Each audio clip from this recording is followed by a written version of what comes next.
भाइ बहिनीहरू बस्नु सल्लाह नगरिकन यता फर्केर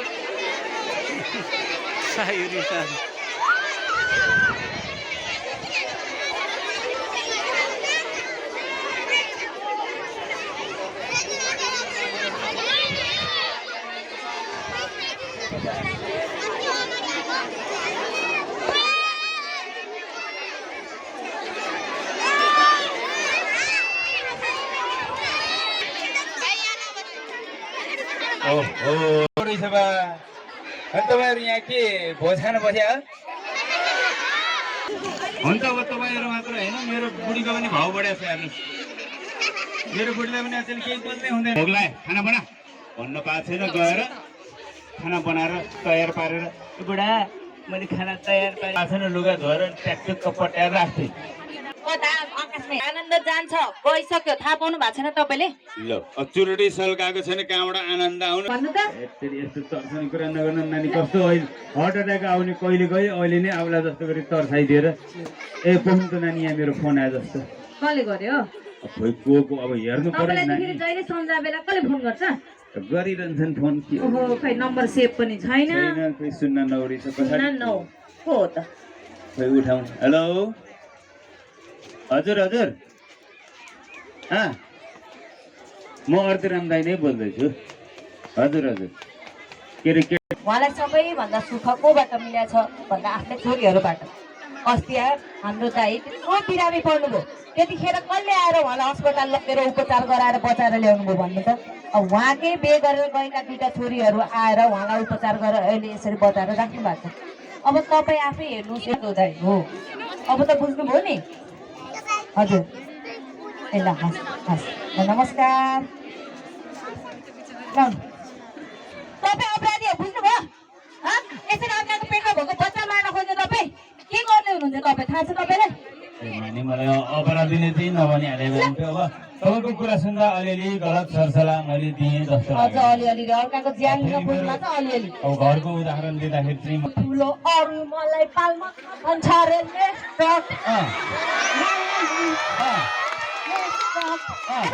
मायालु अधर्मिकलाई श्रीमती कुर्ता मजा आउँछ रे अधर्मिकलाई श्रीमती कुर्ता मजा आउँछ रे बाल विवाह गराइदिए धर्म हुन्छ भन्छ रे लेस्ट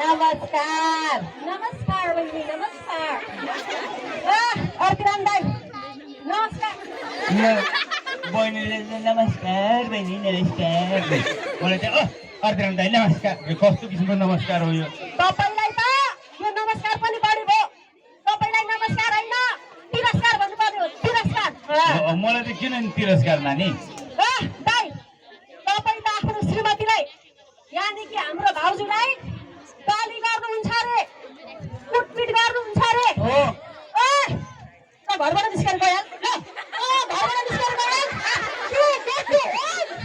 भन्नुहुन्छ रे मैले जाँड खा तालमा त खत्रै इङ्ग्लिस बोल्दो रहेछु अब लक्क परेको थियो हाम्रो स्कुलको सर म्याम प्यारेन्ट्सहरू सम्झाउन जानु अरे दाइ काम नगर्नुहुन्न श्रीमती कुट्नु हुन्न के भन्दाखेरि त ए कुटे त मैले मेरो श्रीमती कुटे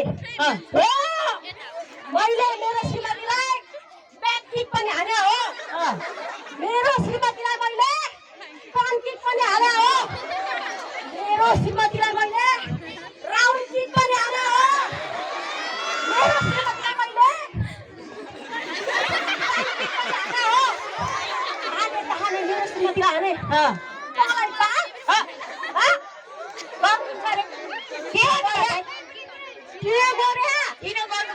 के गरे भन्दा नि जे गरे मैले ठिक गरे हेर्नु नानी आफ्नो श्रीमतीलाई अलिकति गाली गरेन कुटपिट गरेन भने त त्यही यी श्रीमती भनाउँदा हाम्रो टाउकामा चढिहाल्छ नि अनि श्रीमतीलाई तहलाउन सकेन भने समाजले के भन्छ मलाई? के भन्छ यो त कस्तो नामर्दो रहेछ। त्यहाँ एउटा श्रीमतीलाई तहलाउन नसक्ने भन्छ कि भन्दैन मलाई? त्यही त होइन मैले त श्रीमतीलाई तहलाएर राखेको छु, ठिक छ। ल मेरो साथी सुरेशको कुरा हेर न, त्यो त पानी मरुवा ओहो श्रीमतीको कुटै खाएर बस्छ त्यो। के नचाहिने कुरा गरेर है उसको श्रीमती तपाईँले? त त्यो पहिला कराते सराते खेर ब्ल्याक बेल्ट रहेछ। अस्तिले के कुरामा रिस उठेछ, भक्क लत्तले हानेको पोखैमा लगाएर बिचरा थुचुक्कै बसेर कुनामा बसेर रोइरहेको थियो। थुक्क मूर्ख पानी मरुवा, जब एउटा श्रीमती तहल लाउन नसक्ने त पनि मर्दा होस् भनेर गाली गरिरहेको तपाईँ नामर्दो नै हो।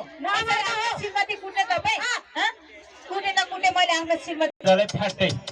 त्यसपछि हजुरबाले हजुरआमाले एउटा कान सुन्नु हुन्न थियो।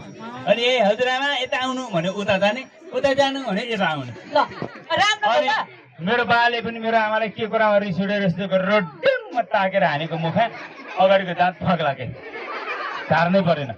अब म पनि मेरो श्रीमतीलाई कहाँनिर थुचुक्क हानेर थुचुक्क पार्दिउँ भनेर सोचिरहेको छु। चुप लाग्नु तपाईँ। अचेल निकै थुतुन चलाउनु थालेको छ। नचाहिने कुरा गर्नु तिमीलाई पनि तह नलाइ भएको छैन होइन तिमीलाई। के भयो के दाइ, तपाईँ के भयो भने यसरी उहिलेदेखि चल्दै आएको चलन भने यस्तो नचाहिने कुरालाई बढावा दिने तपाईँ तपाईँ जस्तो बुझ्ने मान्छे भएर नि यस्तो नचाहिने काम गर्ने जसले चाहिँ आफ्नो घर परिवार सारा संसार छोडेर मेरो श्रीमान नै मेरो सबै थोक हो भनेर बसिराख्नु भएको छ। उहाँले गाली गरे पनि कुटे पनि घरबाट निकाल्दै पनि मैले उहाँको हेरचाह गर्नुपर्छ, मैले उहाँको साथ छोड्नु हुँदैन भनेर बिचरा बसिराख्नु भएको छ। दिदी अस्ति म बजार गएको थिएँ, भाउजूलाई त्यहाँ भेटेको थिएँ। मलाई त पहिला थाहा नै थिएन यो कुरा त है। आमामामा भाउजूको त शरीरभरि घाउै घाउ, निल्दामै निल्दाम थियो। आमा के भएछ भाउजूलाई? ए भाउजू के भयो भनेको भर्याङबाट लड्या नानी भन्नुभयो। भर्याङबाट लड्दा नि यत्रो धेरै घाउ हुन्छ? तपाईँले केही कुरा लुकाइराख्नु भयो जस्तो लाग्यो भाउजू। भन्नु त भने अस्ति लडाइ पनि हुन लड्या होइन, तपाईँले भर्याङ माथि राखेर पछाडिबाट लात्ता हान्दै धक्काल जारी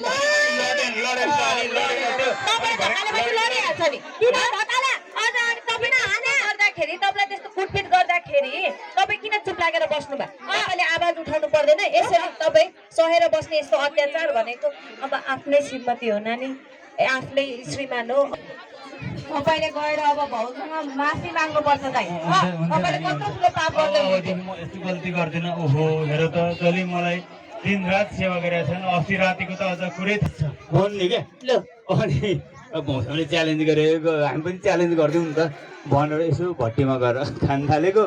खाँदा खाँदै ढिला भयो। यस्तो खाना छोड्नु पर्यो क्या तपाईँले? अनि यही खाएर पनि तपाईँको दिमाग त्यसपछि फुट्यो। आफ्नै घर हो जति बेला गयो नि के भएर बुढोहरूको कामै के छ र? उनीहरूको काम यसो गएको ढोकासोका खोलिदिनु परिहाल्यो त्यही त। भनेर राति पुग्यो।